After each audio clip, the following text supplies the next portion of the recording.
సింగరేణి చరిత్రలో మరో చారిత్రాత్మక ఘట్టం ఆవిష్కృతమైంది. ఒడిశాలోని నైని గని నుంచి బొగ్గు సరఫరా ప్రారంభమైంది. నైని బ్లాక్ నుంచి మంచిర్యాల జిల్లా జైపూర్కు చేరుకుంది గూడ్స్ రైలు. జైపూర్ నుంచి ఎస్టీపీపీ థర్మల్ పవర్ ప్లాంట్కు చేరుకుంది. నైని బ్లాక్ నుంచి బొగ్గు సరఫరా ప్రారంభం కావడం సింగరేణి సంస్థకు కీలక మైలురాయిగా భావిస్తున్నారు. ఈ బొగ్గు సరఫరాతో జైపూర్ థర్మల్ పవర్ ప్లాంట్కు ఇంధన లభ్యత మరింత బలోపేతం కానుంది. విద్యుత్ ఉత్పత్తికి అవసరమైన బొగ్గు సరఫరా మరింత స్థిరంగా కొనసాగనుంది. గూడ్స్ రైలు ప్లాంట్కు చేరుకున్న అనంతరం నిర్వహించే కార్యక్రమంలో సింగరేణి డైరెక్టర్లు, ఎన్టీపీపీ అధికారులు, కార్మిక సంఘాల నాయకులు, ఇతర ప్రముఖులు పాల్గొంటున్నారు.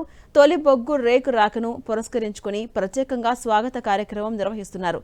ఒడిశాలోని నైని కోల్ బ్లాక్ నుంచి రోజుకు 12,000 మెట్రిక్ టన్నుల బొగ్గు సరఫరా చేసేందుకు సింగరేణి సంస్థ ఏర్పాట్లు చేసింది.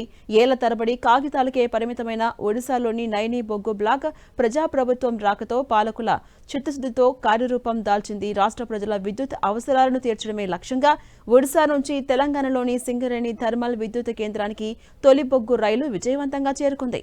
తెలంగాణ ఇంధన భద్రతలో చారిత్రాత్మక మైలురాయిగా ఇది నిలవబోతోంది. ఇక ఒడిశా రాష్ట్రంలోని నైని బొగ్గు గని నుంచి తెలంగాణలోని సింగరేణి థర్మల్ విద్యుత్ కేంద్రానికి బొగ్గు తరలింపు ఒక చారిత్రక అవసరం. రాష్ట్ర విద్యుత్ ఉత్పత్తిలో కీలకమైన ఈ థర్మల్ కేంద్రానికి నాణ్యమైన బొగ్గును అందించేందుకు తొలి రైలు రేకు ఏకంగా 1131 కిలోమీటర్లు ప్రయాణించి 59 బాక్స్ వ్యాగన్ల ద్వారా 4,000 టన్నుల అత్యుత్తమ G10 గ్రేడ్ బొగ్గు తెలంగాణ గడ్డపైకి చేరుకుంది. ఇక నైని బ్లాక్లో బొగ్గు ఉత్పత్తి ప్రారంభం కావడం వెనుక తెలంగాణ ఉప ముఖ్యమంత్రి, ఇంధన శాఖ మంత్రి శ్రీ మల్లు భట్టి విక్రమార్క అలుపెరగని కృషి, సీఎం రేవంత్ రెడ్డి ప్రత్యేక చొరవ దాగి ఉన్నాయి. అనుమతుల సాధనలో ఎదురైన ఎన్నో అడ్డంకులను పటాపంచలు చేస్తూ ప్రజా సర్కార్ ఈ విజయాన్ని సొంతం చేసుకుంది. అనుమతుల సాధన కోసం ఉప ముఖ్యమంత్రి భట్టి విక్రమార్క స్వయంగా 2 సార్లు ఒడిశా పర్యటనకు వెళ్లారు. 2024 జులైలో తొలిసారిగా ఒడిశా వెళ్లిన ఆయన అక్కడ ముఖ్యమంత్రి, ఉన్నతాధికారులు, స్థానిక ప్రజాప్రతినిధులు, ప్రజలతో సానుకూల వాతావరణంలో చర్చలు జరిపి ప్రాజెక్టు ఆవశ్యకతను వివరించారు. అడ్డంకులన్నీ తొలగిపోవడంతో గత ఏడాది ఏప్రిల్ 16న నైని గనిలో బొగ్గు ఉత్పత్తిని వర్చువల్ విధానంలో డిప్యూటీ సీఎం భట్టి విక్రమార్క స్వయంగా ప్రారంభించారు.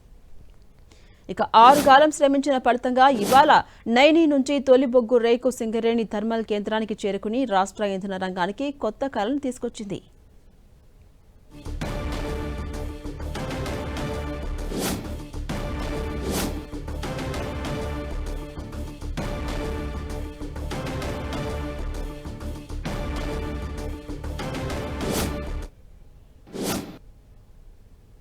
నిజంగా ఇది చాలా సంతోషించదగినటువంటి అంశం, చారిత్రాత్మకమైనటువంటి అంశం కూడా సింగరేణి కాలేజ్ సంబంధించినంతవరకు. రాష్ట్ర ప్రభుత్వం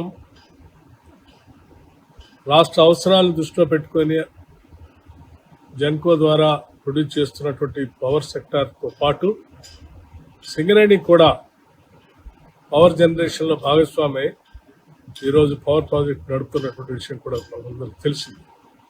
ఈరోజు రాష్ట్ర అవసరాల దృష్టి ఒకటే కాకుండా దేశంలో ఉన్నటువంటి ఇతర రాష్ట్రాలకు కూడా సింగరేణి కాలనీస్ బొగ్గుని సరఫరా చేస్తూ రాష్ట్ర ప్రయోజనాలను కూడా దృష్టిలో పెట్టుకుని రాష్ట్రంలో జెన్కో ప్రొడ్యూస్ చేస్తున్నటువంటి పవర్ ప్రాజెక్ట్స్కి, సింగరేణి ప్రొడ్యూస్ చేస్తున్నటువంటి పవర్ ప్రాజెక్ట్స్ కూడా కోల్ సప్లై చేస్తూ రాష్ట్ర అభివృద్ధికి ఎంతో హితోధికంగా సహాయ సహకారాలు అందిస్తున్నటువంటి విషయం కూడా మనందరికీ తెలిసింది.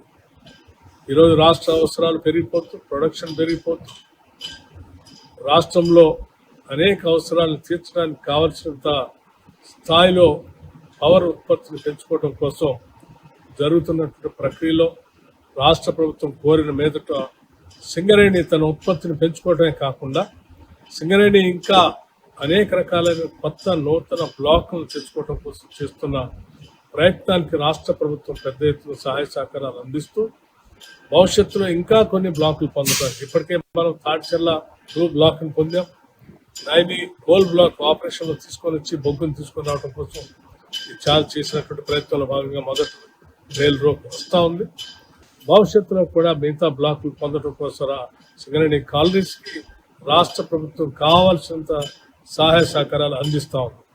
రాష్ట్ర ముఖ్యమంత్రి రేవంత్ రెడ్డి గారు, అట్లాగే యావత్ క్యాబినెట్ అంతా కూడా సింగరేణిని పెద్ద ఎత్తున పరిపుష్టం చేయటం కోసం వేలాది మంది కార్మికులు పనిచేస్తున్నటువంటి సింగరేణి తెలంగాణకి, తెలంగాణ రాష్ట్ర ప్రభుత్వానికి ఇది ఒక అద్భుతమైనటువంటి ప్రభుత్వ రంగ సంస్థ. ఇటువంటి సంస్థని కాపాడుకోవటం కోసం చేయాల్సినటువంటి సహాయ సహకారాలు అందించడమే కాకుండా పూర్తి సహకారాన్ని అందిస్తూ రాబోయే 100 సంవత్సరాల్లో కూడా తెలంగాణ సంబంధించి సింగరేణి ఈ కాలరీస్ కేవలం కోల్ మైనింగ్ ఒకటే కాకుండా ఇతరత్ర critical minerals, rare earth minerals కూడా ముందుకు పోతూ ప్రపంచంలోనే అతిపెద్ద పోటీ పడేటువంటి మైనింగ్ సంస్థకు ఎదగాలని రాష్ట్ర ప్రభుత్వం ఆశిస్తాం.